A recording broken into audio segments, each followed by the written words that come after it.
He said 30 seconds.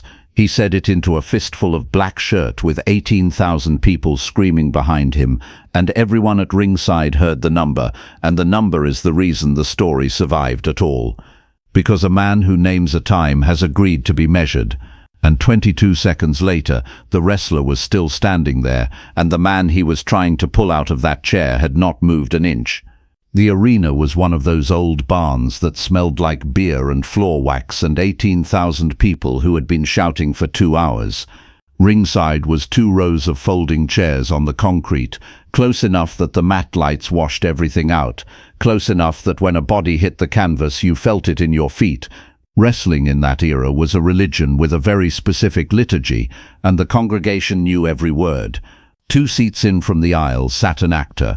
Everyone in the building would have recognized, lean, sun-cured in a tan jacket, a man who raced cars on his weekends and had a lifelong allergy to phoniness that had somehow made him one of the biggest stars alive. He had brought a friend. The friend was small, in a plain black shirt, and almost nobody around them knew who he was. He had spent the whole card watching the wrestling the way a mechanic watches an engine he did not build.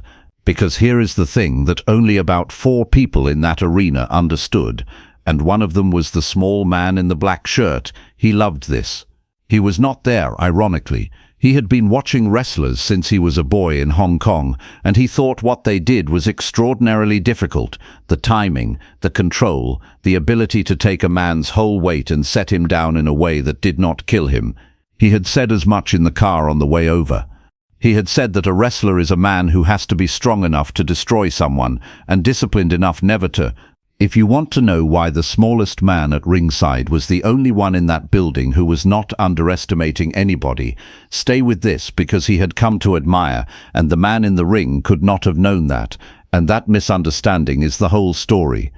The main event was a giant, blonde, mustached, a yellow band around his head, arms like the columns outside a bank, and a body that had been built in an era before anyone was subtle about how you built one. He was the biggest draw on the card, and he knew it, and the crowd knew it, and the whole building belonged to him. He worked the match the way those men worked in those days, big and slow and enormous, every movement legible from the last row. And somewhere in the third fall, over the ropes, sweat running into his eyes, he caught sight of Ringside and saw the movie star everyone knew, and beside him a small man in a black shirt who was not cheering, who was not booing, who was sitting perfectly still with his chin slightly lifted, watching the way a man watches something he is taking apart in his head. There is no crueler thing you can do to a performer than watch him carefully. The wrestler finished the match. He got his hand raised, he got his noise, and then, instead of going up the aisle, he came to the ropes and leaned out over them and looked down at the second row and said something that the people in the first 3 rows heard, and nobody past that did. He asked the small man what was so funny. The small man said, "Nothing." He said it pleasantly. He said, "I was enjoying it." That should have been the end. It was not. Because the wrestler had spent his whole life reading crowds, and something in the calm of it landed on him wrong, the way it always does with men whose profession is being looked at. He heard condescension, because condescension was the only category he had for a small man watching him without excitement. And he was up on adrenaline, and 18,000 people, and he did the thing. He came through the ropes and down onto the apron and reached out over the barricade, and he took a fistful of that black shirt at the collar, and he hauled. The small man came forward in the chair a few inches, and no farther. His hands stayed in his lap. The wrestler put his other hand up and pointed one finger close into his face. The gesture from 1,000 promos, the one that meant the camera should come in now, and he said loud, so the rows behind could hear it and pass it back, "You wouldn't last 30 seconds in there with me. 30 seconds, not 10, not 5. He gave the number away, and the crowd went up the way crowds do, because they thought this was part of it. That was the strangest thing about it. And everyone who was there says the same. The arena was roaring in delight. 18,000 people convinced they were watching an angle, and inside that noise a genuinely dangerous thing was happening on the barricade, and about 9 people knew. The actor in the tan jacket knew. He had half risen out of his chair and put one hand on the small man's shoulder, not to protect him. The people close enough to see it were very clear about this later, but the way you touch a friend's arm when you have suddenly realized something and want them to know you have realized it. He did not say a word. He sat back down. He would tell one person about this years afterward, and the sentence he used was, "I wasn't worried about Bruce. I was doing math on the wrestler." Now here is the part worth staying for, because what the small man did next was nothing. He did not stand up. He did not grab the wrist. He did not brace. He looked up into the face of a man 300 pounds heavier who was holding him by the shirt, and his expression did not change at all, and he simply stayed. The wrestler pulled again, harder. The small man did not come out of the chair.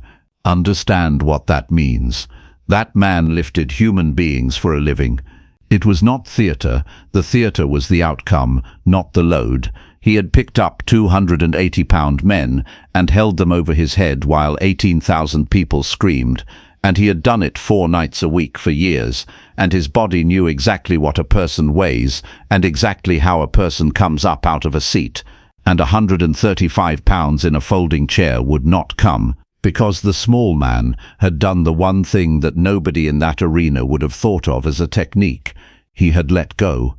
Every muscle that a hauled man tenses, the shoulder, the neck, the braced knee, he had simply not tensed. He had gone soft and heavy and rooted, his weight dropping down through the chair into the concrete, so that there was nothing to lever against. A man who tenses gives you a handle. A man who does not is furniture bolted to the floor. And a shirt collar is a terrible place to lift from when the thing underneath it will not help you. The people in the first row watched the wrestler's forearm go from a pull to a strain to a tremor. They watched his shoulder change angle twice, looking for a line.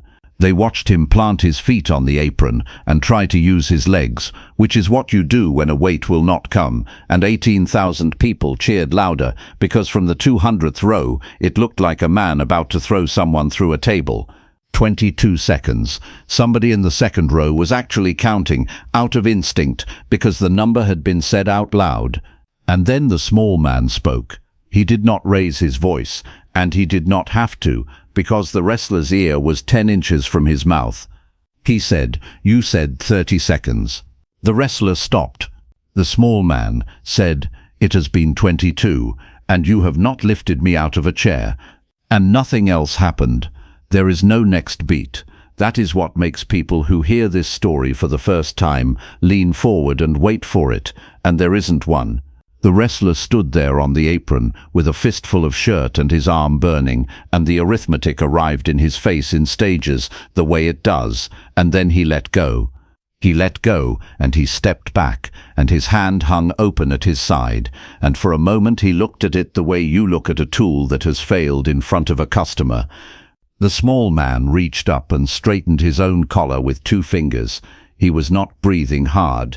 He had never taken his hands out of his lap. And then he did the thing that the 4 or 5 people who witnessed it have never gotten over, because it was the opposite of everything the moment had been building toward. He said, "That is the hardest job in this building." The wrestler looked at him. The small man said quietly, still sitting down, still looking up, "I mean it. What you do out there, you take a man's whole weight and you put him down and he gets up every night. I could not do it. I have never learned how to be that strong and that careful at the same time." He nodded once toward the ring. "That is real. Whatever else it is, that part is real." And that broke something in the wrestler, but not the way the crowd wanted it broken, because he had come over the barricade expecting contempt, and had spent 22 seconds failing at the one thing he had never failed at, and now the man he had failed at was telling him sincerely, in a voice pitched for 2 people, that his work was hard and that he respected it. There is no defense against that. There is no promo you can cut on a man who has just told the truth about you. The wrestler stood there for a second.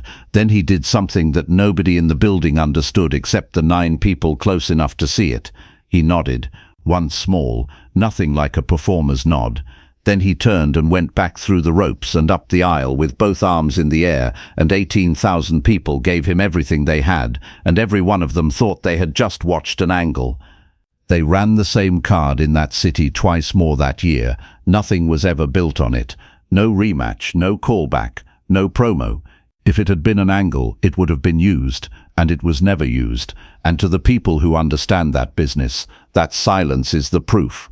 The actor in the tan jacket walked his friend out through the crowd and did not say anything until they were in the parking lot. Then he asked what would have happened if the man had actually taken a swing, and the small man said, nothing. He wasn't going to. The actor asked how he knew, and the small man said, because he grabbed my shirt. If he wanted to hurt me, he would have grabbed my arm. The wrestler worked another 25 years.